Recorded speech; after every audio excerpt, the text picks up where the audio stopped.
LivehiphopDaily.tv, and this episode is sponsored by Burning Acre. Burning Acre Campus Bakery is an award-winning bakery and manufacturer located in Columbia, Tennessee, and sources only local organic ingredients from carefully selected fresh farms around the Southeast and Tennessee. All their edibles are made to order at their in-house bakery in Columbia.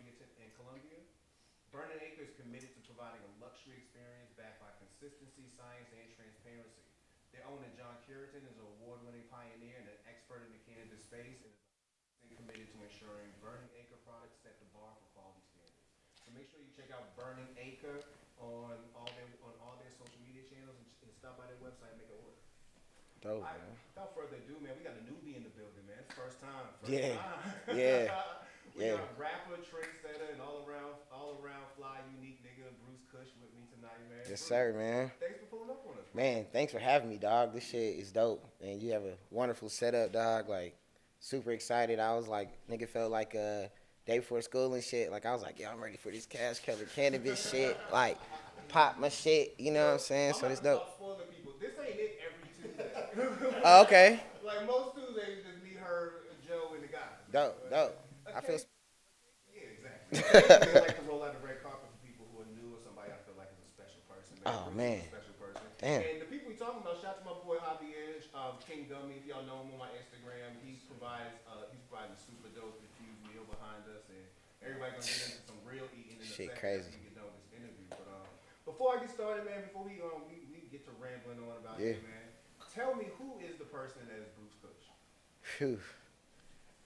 The person that is Bruce Kish, man, dude, I would say I'm probably one of the most like unique and misunderstood dudes. Like, honestly, I personally feel that way, man. I'm a overall creative, creator, trendsetter, culturist connoisseur. You know, weed connoisseur, just lover of all things creative, and I'm just a student of creativity. You know what I'm saying? I'm a student of the game, and I'm somebody that's really definitely trying to contribute to our culture. You know what I mean? And extend it even beyond. You know what I mean? Do some futurist shit. So overall, just creator, dog. That's what I would say Bruce Kush is, man. That's what's up, man. Are you Yeah. an Atlanta native?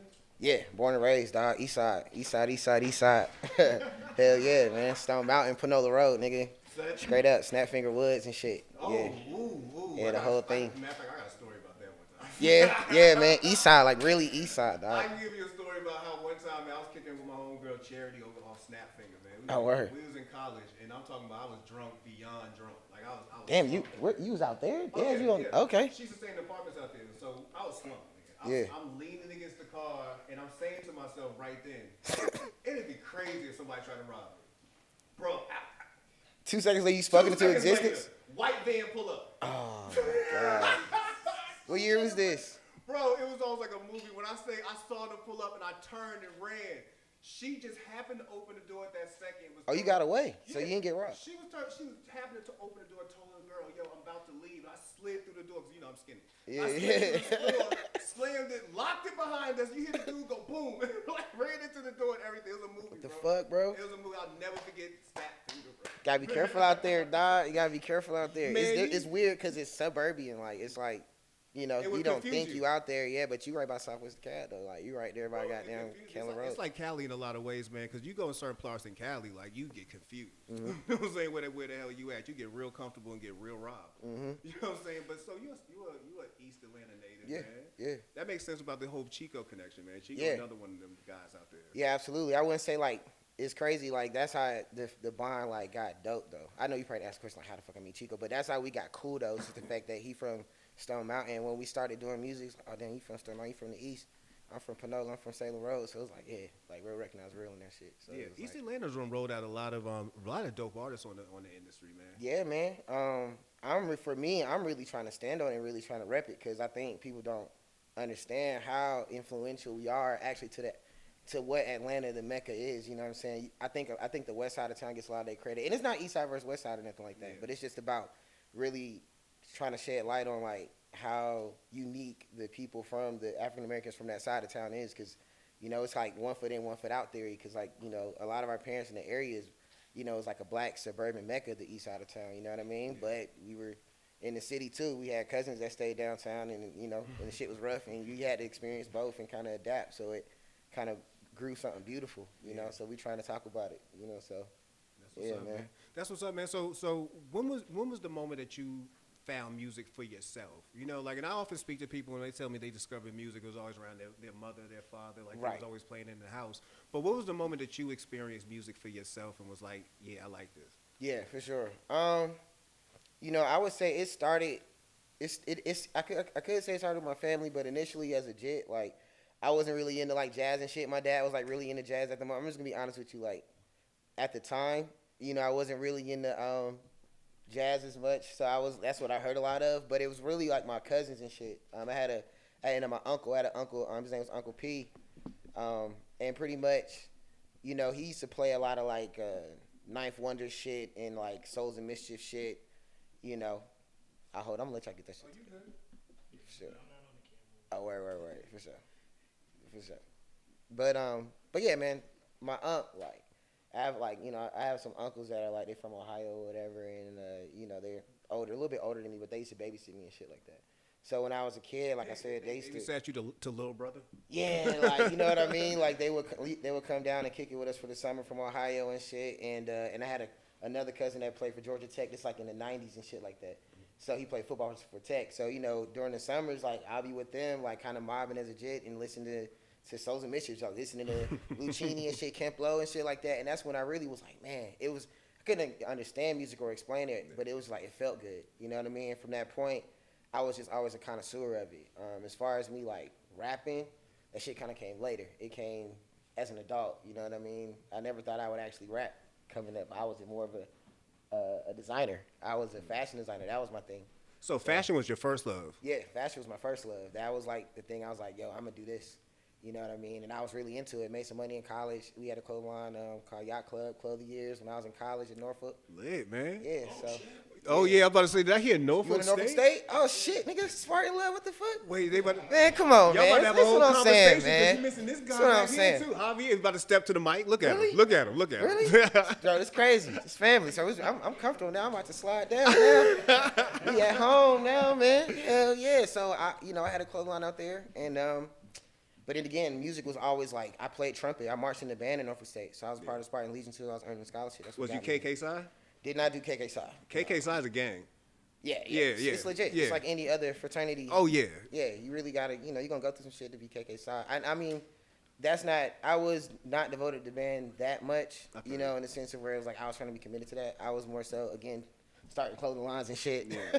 Fucking hoes and shit, like living the college life. Because, band can be consuming, you know what I mean? Band, like, when you on scholarship, like, niggas will tell you, like, you marching, bro, you went to Norfolk State, like, you marching, bro. It's like FAMU, anything else. So it's like, bro, I was trying to get my life back. Like, if I wasn't in practice, I'm like, he said, I gotta get out the not drum. doing no KK I gotta get out the side. drum line. Like, y'all should mind.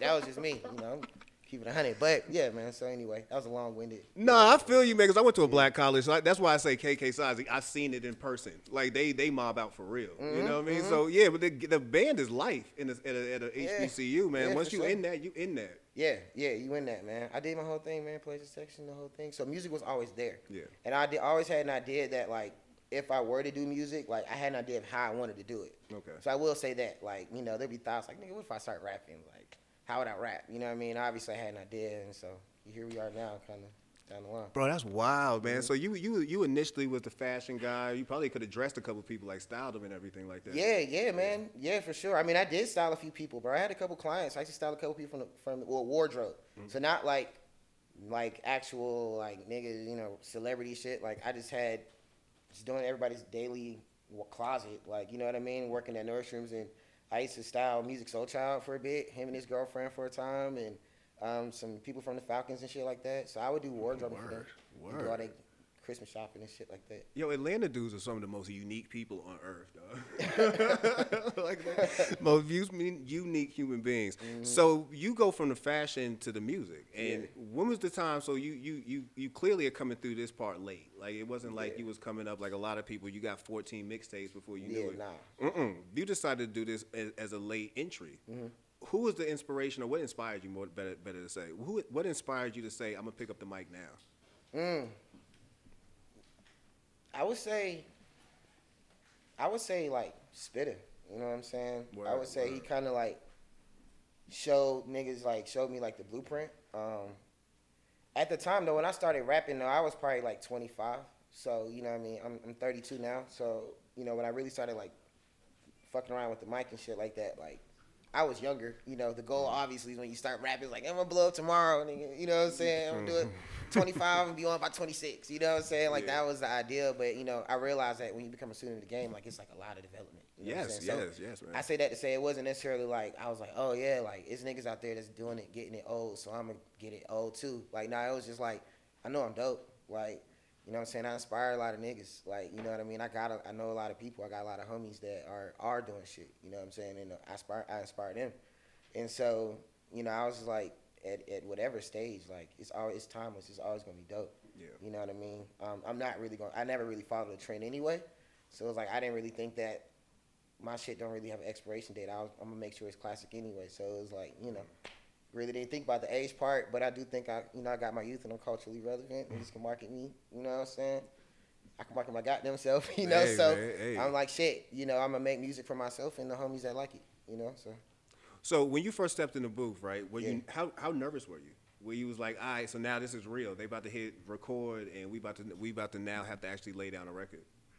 I didn't deal with like the first rap jitters. Okay. Like, as far as like being afraid on the mic, just because I was in the band. Like, I've been performing in front of hundreds of people all the time. I've had to play by myself and play solos and concert band by myself in a whole, you know, where you being judged by a panel of, you know, musicians and shit. So it was like being in front of the stage and being in like the booth. It was like, whatever. You know, I was very confident going in. I'm not gonna lie. Like I was like, okay, boom. Shit was bad though. You know what I mean? Yeah. Like niggas really wasn't rapping good all the time. But I did with my music theory background. I had an idea of where I wanted to go, and I was honest with myself and realized when I wasn't there. But I was never afraid to try it out. You know what I'm saying? I was never afraid to just hop in. So, but I did know I had to get my wings. I didn't like my voice for a long time. I ain't like my rap voice at first. Like I was like, you know what I mean? Like he can turn the bass down. My shit sounds squeaky as fuck. Like you know, shit like that. You deal with that, like the growing pains of it. But you know, I was very determined to like when I said I was gonna do it. I'm like, all right, let's be an MC out this motherfucker. Bro, you ain't alone. I to this moment hate hearing my voice. Mm-hmm. Yeah, like it's like the hardest Yeah, thing like- to go back and listen to an episode of this show because I'm like, who's this dude talking? Like, Right, you know it's what I'm saying? weird. I grown to like it though a little bit. Yeah. You know what I mean? It's me. You know, so I try to embrace it. But yeah. Yeah. So talk about your first project. So now you out the booth. You know what I'm saying? You putting down the music. You're now getting really your feet wet in the industry. Yeah. What was it like putting out your first project? Man, that was like huge. So I got a couple. It depends on what you consider my first project, right? Because I got some shit on SoundCloud. I got Christian Brothers. I got Kush Ellington on SoundCloud. Those were like my first couple of dabbles where I was like putting something out. But it was huge because like prior to that, man, what I was doing was like I was recording shit with my boy out in Marietta. We would just be out there cooking up shit, and then we'll go to the department store. That's how I met Chico. So we'll go to the department store and just try it out. Like, you know what I'm saying? R.I.P. department store. Yeah, R.I.P. department store. That shit was legendary, you know what I'm saying? That was like, a lot of homies came out of there. And so that's what I would do, nigga. Like, so I never really was putting shit, it was on wax, but it was never out for people to grab. So like when I did my first project for niggas to grab, like, it was nerve wracking. It was a barrier to cross. You know what I mean? It was weird. It was like, it's like you making music, but like actually setting it up to get it to put it. It's like you actually gotta break through that. It's like a little door, like a little like mental wall of like confidence where it's like, man, all right, I'm gonna actually put it out. You know what I mean? And hope somebody listen to it, buy it, all that, man. Like promoting it, you got to really put yourself out there. I feel like a lot of people don't put that kind of thought into it when they say I'm gonna do rap. Like I hate when people say I'm gonna do rap. Yeah, like I'll never hear somebody say I'm gonna do law. You know what I'm saying? Right. I'm gonna do accounting. Like you say, I'm an accountant. I'm a lawyer. I'm a rapper. Be proud of it. You know what I'm saying? But being a rapper is that fucking meticulous though. Like for real. Like if you really trying to like carve your lane, like for real, and like dabble with the right people, because there's a lot of fucking smoke and mirrors in this shit. Facts. And like really like, you know, trying to make yourself better and like do all the content shit and do all the rap shit too, and like bring yourself. It's as meticulous as being a lawyer, bro. Yeah. It's I I believe it. I always want some artists to stop saying I'm gonna do rap. Yeah, I hate when niggas I say immediately feel like you're not gonna take this serious. Yeah, that's what I'm saying. I'm kind of judgy too. When like, cause I'm an artist, I'm kind of sensitive and like niggas who come in. So I be like, niggas said they gonna rap. I ain't gonna lie. Like I be like, nigga, do you really know what it takes to like really rap for real though? Because it's more than just like bars. I fully respect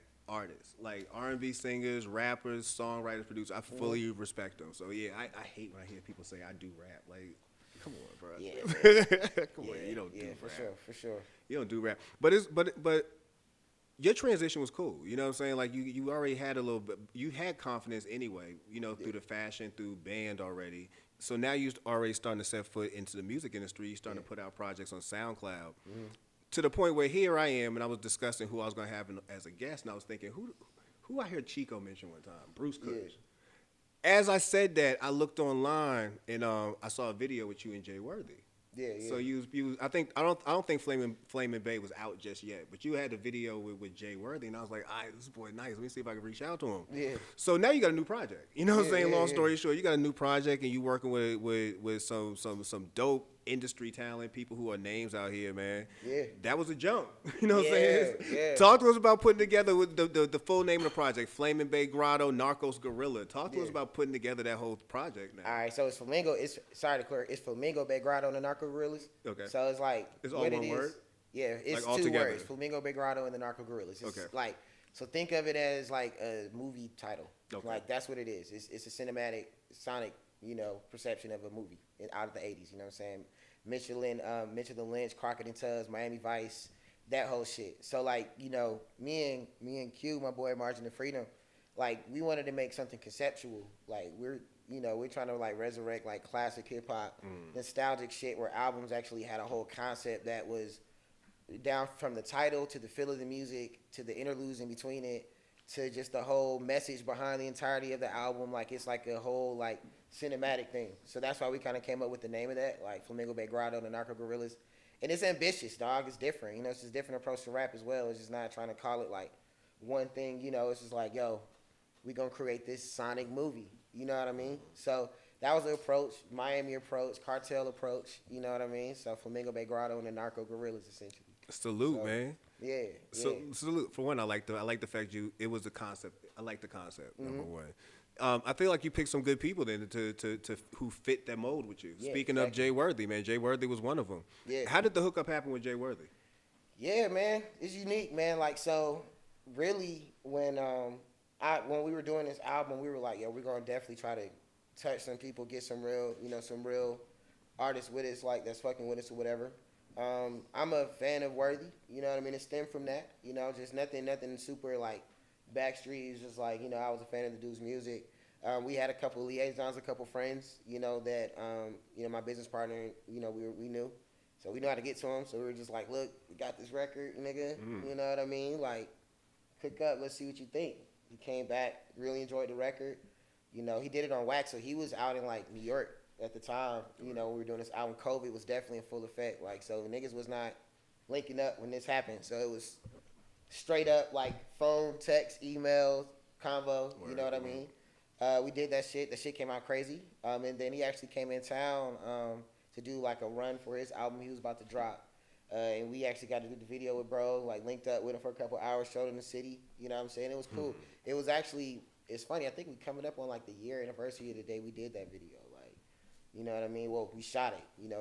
We're actually about to drop the actual cinematic shit, the actual visual for it in the coming weeks actually. So, yeah, man. So that's how that shit happened, dog. It was, organic and business, at the same time, a little bit of both. So that's how that happened. Just the approach to this album again, man, was just trying to make sure that we created a song. It made sense. Like we had to get every feature we had was like a character on the album. Okay. You know what I mean? And they played a particular role of what we were trying to embody. So I think that Worthy, he gave us a crazy ass verse of that shit. Facts, man. He wasn't the only one either, because you also got hats like my man Chico's on the record, man. You got Fish Scales on the record. Yeah. They contributed some dope bars.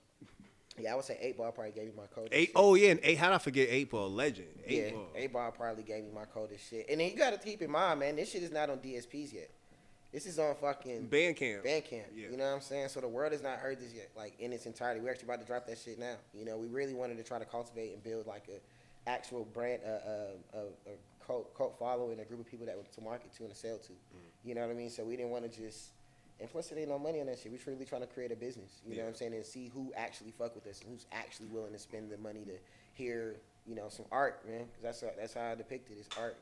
Shit's our baby. We got live instruments and everything on this shit. So Did you ever have a fear like when you was going into putting this project together of being overshadowed by some of those voices, like the 8 Balls, like the Jay Worthies, and having them kind of overshadow you on your project? Nah, bro. Like I'm a rap. Like you know what I mean? Like I'm from like you know what I mean? Like just where I'm from, bro. Like and how I think of myself. Like I'm a fucking rap. Like if I've taken the time to really make sure that I was at a point, because I'm a huge critic of my own shit. You know what I mean? Like huge critic. Nobody's a worse critic, harder critic than myself.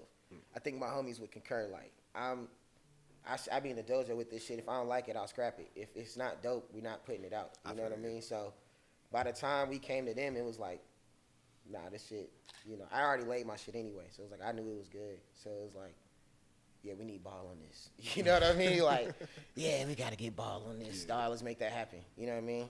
This is my approach. And I know, like, I'm, still, again, I'm humble, dog. I'm not shit. You know what I mean? Again, my fan base is growing. But, I definitely believe that when the time comes, niggas gonna know. You know what I mean? They gonna respect it. They gonna love it. That's big, man. Yeah, man. Let's talk about weed, man. Let's talk about fucking weed. Yeah, so tell me, Sure. I'm assuming you're a consumer and you're not. Your name isn't just Bruce Kush because it's on No. you a hotep. No, No. you bringing us. You actually are a consumer. Yeah. Yeah. Major. I smoke a lot of weed. When was the first time you consumed? College. Okay. Yeah. Now, thank you, because I've been running into people who've been doing this since 13 and shit. Man, I'm like, bro, nah, I didn't hit till man. I was in college. Like, can Nah. I was a dare nigga. I was actually anti-weed. I ain't gonna lie, dog. I was a little square. Like, I was like, I was like not smoking weed in high school, bro. That's another club we could start. People who started off in the DARE program and started off on that Yeah. level, and now they sitting here talking about That's weed. why my name Bruce Kush, my nigga. Like, I'm gonna tell you, like, I'm gonna keep it organic, like as fuck. Like, in high school, nigga was marching in the band. Niggas was, you know what I'm saying? I always fly though, always on my shit, but I just wasn't smoking. Yeah. My dad was an avid smoker at the time. Like, my dad smoked the bud. Like, I ain't do it, But what I love about it is that I found it when I wanted to find it. You know what I'm saying? I don't fuck with niggas that do shit just to do shit. I'm that nigga. Like, if I do it, it's a real reason why I did it. You know what I'm saying? Why I started it. I was never like a follower of niggas. Like, niggas smoke weed. Like, all right, for what, nigga? You ain't got no problems. We all got cars in high school. Niggas driving at you smoking weed. That was my approach initially. Like, and then as I got older, and I got in college and shit started getting stressful, nigga. And I'm marching and I'm pledging red, dog, nigga. And I'm like, fuck midterms, shit, nigga, pass me that motherfucking plant, And then I heard it, and it was like a sonic boom, nigga. Like, then we got creative as fuck. That's where I started my clothing line and shit like that. I'm like, oh, this shit's like actual medicine now. Like, this shit's like actually is enhancing my creative, like. I love that Dope. story. You know what I mean? So after that, I was like, man, hell yeah, nigga, what? And then I got really into, again, I'm like a connoisseur of shit. So, like, I was really big on, I was such an anti-weeder. I'm like, okay, if I'm going to smoke, I need to know what I'm smoking. Like, I want to know everything. Trichomes, like, I'm about to really indulge myself in what the fuck I'm smoking. And what the difference is between good weed and bad weed. Yeah. And, like, different consumption options. Like, I was real meticulous about it. Like, and I love that shit. Like, you know what I mean? To the point where, I ain't gonna lie to you, dog. Like, I remember my mom, a funny story, dog. I remember the first time my mom found out I smoked. Cause I was hiding that shit from her ass for a little bit when I was in college. But it was easy because I was in Norfolk State. She was in Atlanta. Yeah, but your pop smoked. Like, she had to think somebody in here smoking weed. Yeah, for sure. But, like, niggas was looking at me like the fucking, like, I was the baby, bro. And my sister was, like, been in college, graduated in 4. And I'm like, this whole expectation is in Got you. Long story short. Anyway, so to shorten the story, I came to Atlanta for Honda. Nigga got pulled over for weed. That's how my mom found out. I went to jail for weed. That's how my mom found out I smoked. You know what I'm saying? It was like, damn. Decriminalize the plant, man. Yeah. So anyway, long story short, I went on this whole thing where I just started smoking. Like, fuck it, I smoke. Fuck it. I ain't even about to hide it no more, nigga. I'm a stoner. Like, I would, like, purposely, like, light up. Like, oh, she coming? I ain't like the shit. Like, all right. I smoke, mom. Like, I ain't about to hide this shit no more, dog. Like, it happens. I like weed. You know what I mean? Have you smoked with your dad? Yeah, I did smoke with my pop. Yeah, before he passed away, man. I smoked with my dad. My dad passed away in 2020, man. But we definitely. Oh, sorry about that, We definitely man. burned out, man. Definitely, it's life, man. Things happen, dog. But I love my pops, man. We smoked definitely. Definitely, it's dope too. That's good, and and that's a good memory to have. You know what I'm saying? Yeah. Now, you know what I mean? Yeah, it's a full circle moment, dog. Like, you know what I mean? Again, I ain't smoked. Then this nigga was smoking the whole time, playing his fucking Roy Ayers and shit. Now I love Roy Ayers, nigga. I play Roy Ayers every day. You know what I mean? That's one of my favorite artists. So it's dope. You know what I mean? But Major connoisseur of the weed though, dog. For sure. For sure. You ever thought about getting into the business of weed? Oh, for sure. That's been like, we didn't have so many conversations about that, dog. Like, I'm definitely want to develop a strand and, all of that. I have a plan, bro. I have a whole planned empire for this thing, dog. Man, It's way bigger than rap. When it comes to developing strands, you got to speak to people who tell you how long that'll take. Speaking of, we got Black Mountain in the building. Yeah, Man. yeah, definitely. That's what I was saying, man. That's Process, what I was like, here we go. But in due time, though, man, we're doing this shit in phases. I'm trying to get to the point where obviously having a strand is good. I want to make sure that I have a brand mark, sell that shit too. You know what I mean? So we're doubling down on the music here, getting features. You know what I'm saying? Growing the fan base so that way all of this shit will just fall into place. Cause like my niggas know, like it's big. Like I said, it's bigger than rap, bro. Rap again. I started as a designer, so though I love rap and I'm a student of the game, like this is just the lily pad to give me the platform to sell my many other talents. You know what I mean? And the many other things I got to offer the world in our culture. So, you know what I mean? But yeah. Very little, man. I'm high as fuck, by the way. Hey, dog, that fucking lemonade is one of the motherfuckers, boy. That shit, him, geek. I'm geek on this bitch. No, I'm just playing, man. So sure. we started a new year. It's 2022. Excuse me. It's 2022. We in a brand new year, man. Where do you think we're gonna see Bruce Kush in 5 years from now? I was trying to do math, but I feel like I got contact with one of y'all. Right. But where we see you in 5 years from now? Who? Yeah. Definitely at the top of my game in 5 years. I definitely want to be everywhere. I want people to know and respect me as an artist. I see myself being highly respected amongst the likes of people of the real, the true school, the real rap shit. I see myself on tour. Not no Phillips Arena shit, but just making my name, making my brand, dog, and just being lucrative and financially, living off my shit, I mean, again, dog, that's kind of what I want to do, like, just make dope shit, make dope music, be respected in this shit and make money my way, nobody else's way, nigga, no deal, no none of that shit, straight me, Word up. Squad. Word up. What do you want to be remembered for the most? My contributions, dog, to society. I really want to contribute. I think my perspective on life, and I got something to give. I want to be known as somebody who's like, yo, this cat, he moved different, he thought different, he put some quality things that we use today, we use forever. I'm kind of like an inventor of sorts, dog, like a solutionist, for real. So I just want to be remembered for that. I just want to be remembered, for doing great things. Solid, man. I appreciate you coming through, Bruce. Yeah, man. It was a good conversation tonight, man. Definitely, dog. No doubt, man. As we see, we got other stuff going on back here. So after we get done, we gonna chop up a little bit more over this good food over here that my man King Gummy provided for us. Yeah. So I thank you for coming through. Yeah. For those who are listening and want to know how they can listen to you more, whether it be through Bandcamp, through wherever your albums are, or how they can just follow you on social media and support you that way, how can they do that? Yeah, definitely. So Bruce Kush, man. Fly Neat nigga, Eastside represented, dog. Follow me on Instagram, Bruce_Kush. Got a new album out, Flamingo Bay Grotto and the Narco Gorillas, with my boy Margin of Freedom, dog. It's on Bandcamp, www.brucekush.bandcamp.com, man. It's coming to DSPs next week. I got a slew of music on iTunes, man. Bruce Kush, dog. Just get yourself familiar, dog. Real player shit. So y'all gonna love it. Appreciate you, my nigga. Bro, I love it, man. Dope interview, man. You definitely will be back again. I can already tell you're going to be a regular, man. Have me anytime, dog. Like, we can chop it up. I feel like this is just the start, dog. We can get deeper. Let's do it, man. And I appreciate everybody for watching. This Cash Color Cannabis, a high level of conversation on LivehiphopDaily.tv. So, man.